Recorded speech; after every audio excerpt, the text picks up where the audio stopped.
Akifika tu umeshampokea.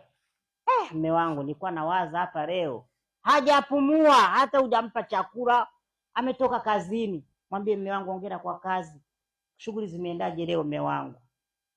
Naona kama huna furaha, tatizo nini? Nikufanyie nini ili ufurahi leo mume wangu? Naambie chochote, si ndo mume wako?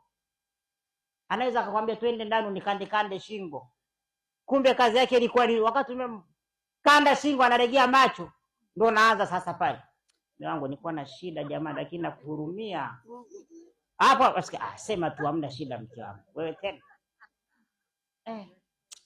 nakuhurumia mume wangu, majukumu ulionayo, mara ada, kodi ya nyumba, umeme, basi mimi hata sisemi. Unasikia sema tu, sema hamna shida mke wangu, sema. Unamvuta. Sijui kama bajeti yako inaruhusu. Unamvuta taratibu. Sasa umefika tu, nilikuomba hela, umeiki tumesahau ombi langu. Hata mimi sikupi. Mimi sikujibu. Mlainishe na maneno na kutambua kazi anayoifanya, ndio unaweka kibomu chako. Neno limeingia.